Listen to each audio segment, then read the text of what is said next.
students, I'm from Phaung Monastic Education High School, Mandarin, Myanmar. I'm grade 8 and this is the second year that our school participates in learning across border. In this video, I'm going to present about water reclamation and reuse. Water reclamation and reuse is my topic, and now I'm going to explain you about what is water reclamation and reuse. Water reclamation and reuse is the process of converting wastewater into clean water that can be reused in many other purposes.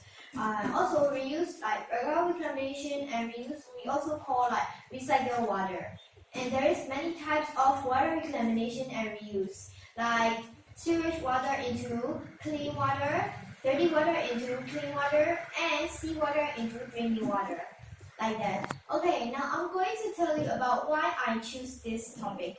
I choose this topic because as the earth is covered by 71% of water in the world and the ocean hold about 96.5% of water, but the thing is there is only 2.5% of water is fresh and can be used. But the thing is only 1% of water is easily accessible because other 1.5% of fresh water is trapped in glaciers, snowflakes, and ice. Okay, that's why the population of living things grow day by day, and every living thing needs water, especially humans, because water is essential for every living thing. But the 7 billion of people in the world need fresh water. Every living thing needs fresh water, but soon the fresh water will lack off because I saw many wastewater in every houses. That's why I want to give awareness about my topic because people are using the fresh water too much and they don't care about it. So we can use our own wastewater instead of using fresh water. That's why I choose this topic to give awareness to people about using the wastewater instead of using fresh water, so we don't need to worry about the water will lack off, and we don't need to worry about soon, like in 2020 or in 2040 or 2025, like that. Okay, so water reclamation and reuse have to use treatment ways, so there is also pros and cons, or should I call advantages or disadvantages about water reclamation and reuse. Okay, so for pros of reusing wastewater, you can reduce your water bills, you can reduce water pollution, and you can also decrease demand on new infrastructure for sewage transport. Okay, for the cons, the disadvantages of reusing wastewater must be considered too, because the attractiveness of the investment would be depend on the price of water in your area, urban and scarcity of water rural, the length of time you intend to live in your current house, because you have to keep watching that the machine is work or not, the water filtering machine is work or not, and the extent of centralized wastewater treatment service available. Okay, now I have told you about pros and cons, advantages and disadvantages about water reclamation and reuse. Okay, now I'm going to tell you about the background history about water reclamation and reuse. San Francisco was the first city to start exploration about water reclamation and reuse in 1932. And in 1966, Taylor Hersey in Florida. In 1985, Orlando, Florida. In 1966, the National Academies of Science. In 1998, Monastic in California. In several research projects between 2003 and 2009. And in United States, 7 to 8% of wastewater get reused. I have told you about the historical events or background history. So now I'm going to tell you about ways to reuse your own wastewater around your home. Starting from your home, you can also go step by step for this methods. So for the ways, there are 7 ways to reuse wastewater around your home. Okay, for the first one, you can also place a bucket in the shower because so you can also collect the wastewater that you take shower. So you can also collect that shower wastewater and you can reuse it again.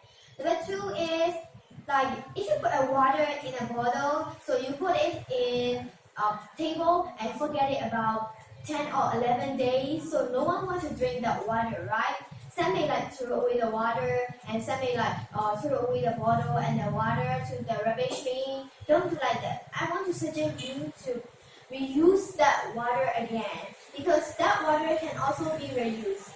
Okay, for the next one is put a rain barrel in your house. So when there's a rainfall, so the water from the rooftop will the rooftop will go to the ground, so it can kind of waste. So if you connect a pipe with the roof and like a bucket, like rain barrel, so if the rainfall, so the rainwater will go into the pipe and also go into a rain barrel, so you can collect the rainwater and use it. Okay, the next one is have you boiled a potato? Have you boiled an egg? So what did you do to that water? Did you just stir it? No, don't do that. You can, if that water is cold, like warm, not hot enough, so you can also pure the plants. So it kind of nutrition for the plants.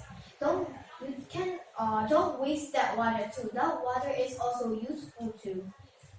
Wastewater is also useful. And if you wash, you can also reuse the water that you wash the vegetable with, because it cannot harm the plants or it cannot harm. So you can also like recycle the water to wash veggie with and reuse it again. So don't throw that water away. And the next one is install a greywater system. Greywater system means like collecting the wastewater. If you wash the hand, so the water connect a pipe to the water filtering machine. And if you take a shower, collect a pipe. So if you take a shower, the water goes to the water filtering, and it will connect another pipe that goes to the shower and washing hand place. So you can also reuse that water. So it means like rainwater system. And the final one is if in your country have a snowfall, so if the snowfall, you can collect that snow, and if it melts, so you can reuse it again. Okay, for now, let me tell you about how my topic relates to the annual theme. This year annual theme is water sources of life, and I definitely think that my topic relates to the annual theme because by using water reclamation and reuse, you can also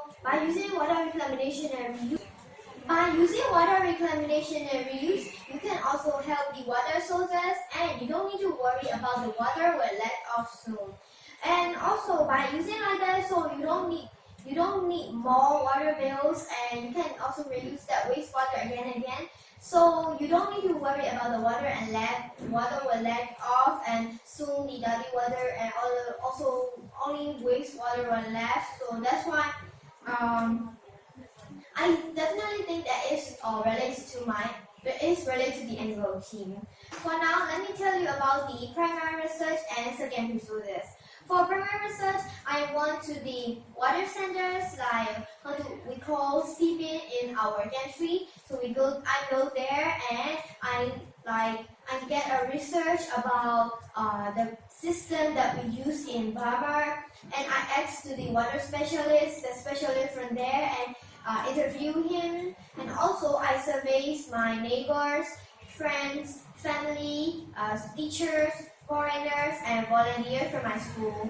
So I take surveys, and also I give awareness to the students from my class I give awareness to the grade 5 students from my school, and also I give awareness to the grade 6 students from my school. So this is my primary research, and for secondary sources, I search in www.livestrong.com at livestrong.com and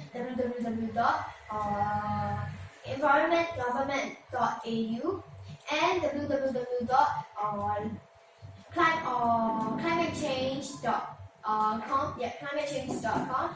And for the books, I search in Human Geography 10 and for the books, I search in Human Geography 10th edition. Okay, this is my second primary lesson and second resources. For the conclusion, I want to tell you about to save the water sources, because if we don't save it, who will save it, the water sources? So that's why I'm going to give awareness to the people as much as I can, and I'm going to save the water sources as much as I can. Thank you for watching this video, and I hope you will like it. Thank you.